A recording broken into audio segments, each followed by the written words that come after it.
Hey guys, so today is time to talk about some more Japanese culture, and today's topic is going to be about festivals. Now, I've talked about festivals in the past. The most recent one would be the Penis Festival. You can check that video out there. But today I'm going to talk about a much smaller festival, and I actually got to participate, not just watch, so that was a lot more fun for me. So first of all, the Japanese word for festival is Matsuri. So that's your Japanese word for the day, Matsuri. And it means festival. And the thing about this festival is the whole point of it is to collect donations for the temple. So this particular town, it's a small town, is divided into 3 regions. And for each region, the people who live there, they have their own float. Now we would call it, I guess we would call it a float in English. The Japanese word for that is omikoshi. So I have a picture of me in front of that, and that's what it looks like, and it's actually very heavy. The point of this float is it's actually supposed to be a shrine that houses the spirit of the temple. So when you carry it around, you're carrying around the spirit of the actual temple. And one of the things that I thought was really neat is, I'll put another picture up here, the name of the shrine is actually on the name of this float.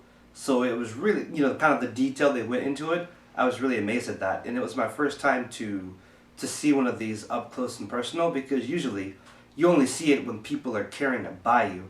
You can't stop and touch it or anything like that. So for that alone, I was really excited to be able to participate. So the beginning of this festival, they always they open up a bottle of sake, or actually a bucket of sake, and then everybody drinks, lots of drinking. And then you carry the float around town. They have routes that are determined for each particular region. And you carry it around, and people come out of their houses, and they give you donations. And when they do, you kind of stop in front of their house, and you raise up the float. And it's supposed to be kind of, because you're housing the spirit of the temple, because they're giving you a donation, you're kind of blessing their house because they're giving you a donation. And that was always a lot of fun to do. It's really hard on the shoulders. My shoulders are actually red, like literally red. They're so bruised.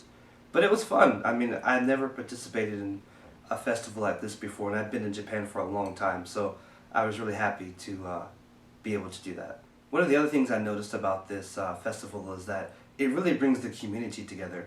There have been people who are a part of this town who have been doing it for their whole lives. So, I talked to some of the older gentlemen that were there. They were in their 60s. Of course, they can't carry the float anymore. It's too heavy. But, they're helping out in any way that they can. And you talk to them, and they're like, oh, yeah, I've been doing this for, 60 years. This is something that they've always been a part of. And it's just amazing that everyone in the community, they come together to do this. And even there was a new family who had just moved in, but because they're a part of the community now, they came and introduced themselves, and they're a part of carrying the float. It's a great way for people to get to know each other. I was really really blown away by that. That's a great sense of community building, carrying the float. And they even had a smaller one for the kids, and of course they don't carry theirs. Theirs is on wheels, and they just pull it. So, but that's kind of cool. It gives everyone something to do, a way to belong. And you'll see a picture here. You get to wear happy. And that is pretty much just something that everyone wears for the festival. And for my particular region that I joined, it was orange. And as you see in the back, it's got the kanji for Matsuri.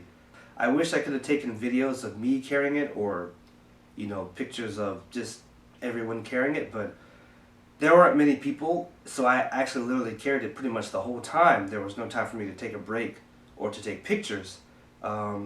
That's my only regret, but it was a lot of fun. If you have a chance, if you live in Japan, please go check out the festival. It's definitely worth it. And my shoulders are sore, but it's great to, even after I've been in Japan for so long, to try something new and get to experience more Japanese culture. So that's all for today. I hope you enjoyed it, and I'll see you guys in my next video. Take care.